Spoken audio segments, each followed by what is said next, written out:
Hello to all. So I'm continuing with the topic of inflammation and I'll be covering outcomes of acute inflammation and morphological patterns of acute inflammation. So acute inflammation, as I told you, it is a protective response of the body to get rid of some offending agent, and it is usually caused by uh, bad tissue damage, like in case of infection, then bacterial infections, toxins, trauma, and so on.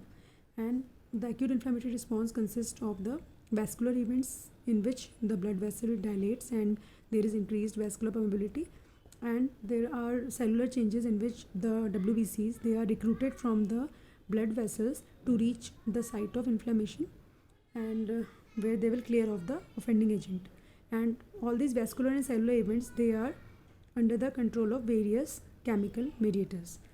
So what are the fates of acute inflammation? In an ideal scenario, what will happen? There will be complete resolution of the inflammatory response with clearance of the injurious stimuli by means of phagocytosis, and there will be the clearance of the chemical mediators of inflammation. They will be dissipated, and acute inflammatory cells also, since they are short lived, so they will die by apoptosis. Then there will be replacement of the injured cell by the proliferation of the parenchymal cells, and there will be resuming of the normal function of that tissue. So this ideal scenario will occur when there is minimal trauma. So this is the first and ideal response to acute inflammation. In the second scenario, if the tissue destruction is more, then even if the parenchymal cells regenerate, they multiply, they will not be able to lead to complete healing. So in that case, there will be proliferation of the fibroblast, and the healing will occur by fibrosis. So in this, two things will happen. So a scar will be formed, and secondly, there will be some loss of function of that tissue. And what is the third fate? Third fate is that if the acute inflammatory response is not able to remove the offending agent, then it will progress to chronic inflammation.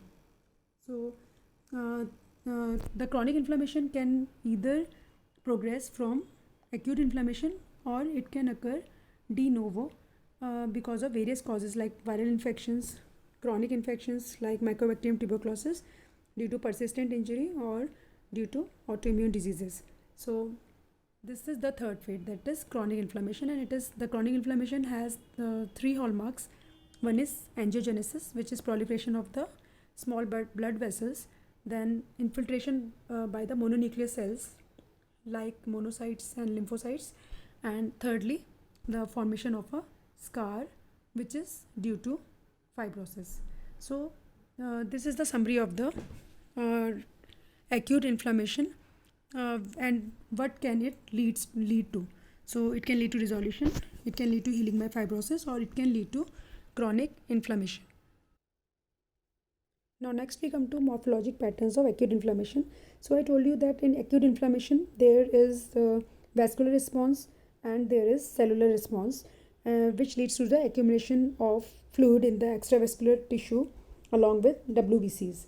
So but there are certain cases in which some morphological patterns, they are superimposed on these general features, and this depends on the severity of the inflammatory reaction, then the specific cause which is causing the inflammation, and the site of inflammation.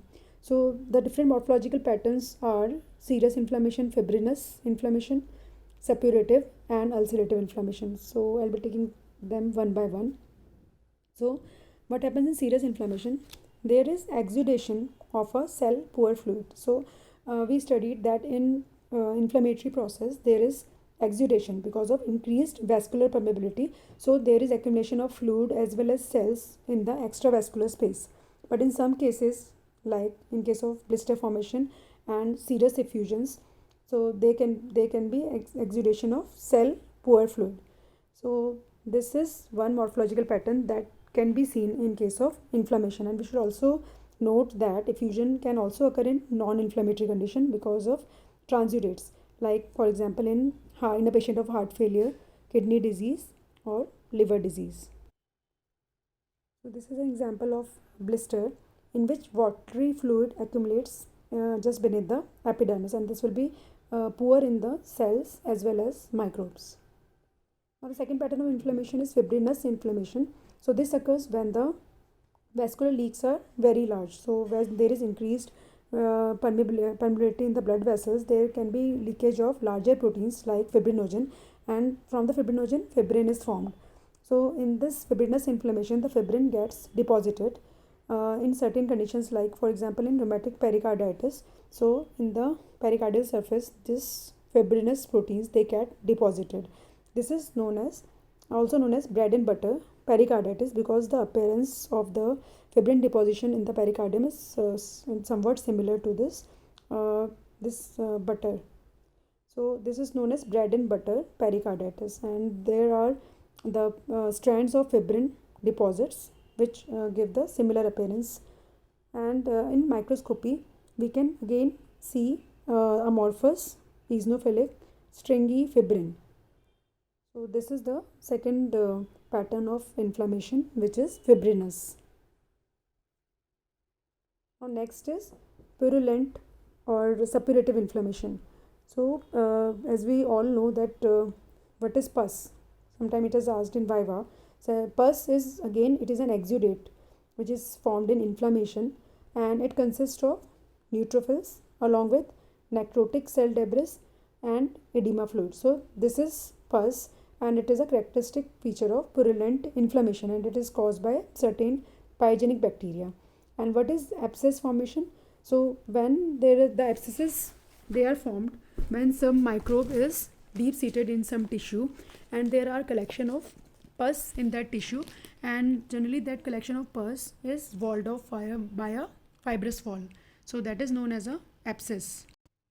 Abscesses are seen in confined spaces, and again they contain pus only.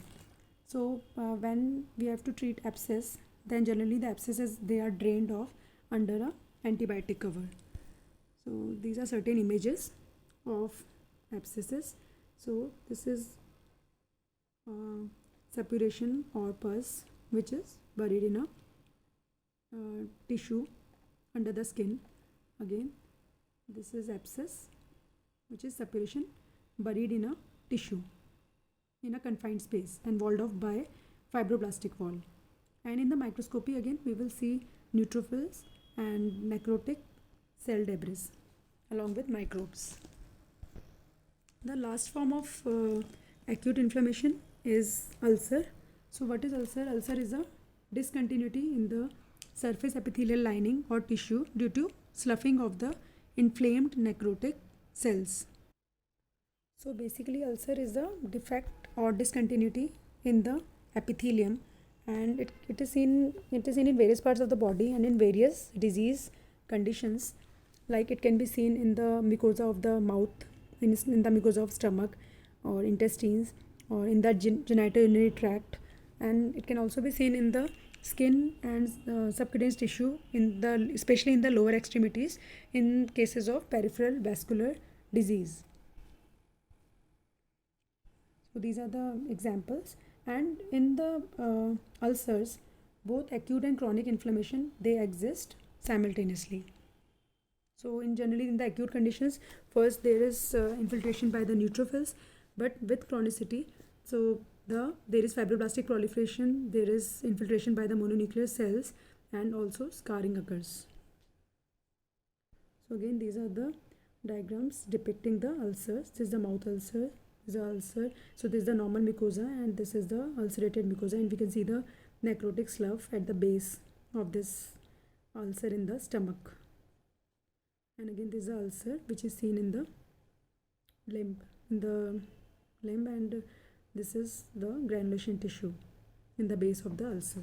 So, but ulcer is basically a defect or discontinuity in the lining epithelium. So these are my references. Thank you.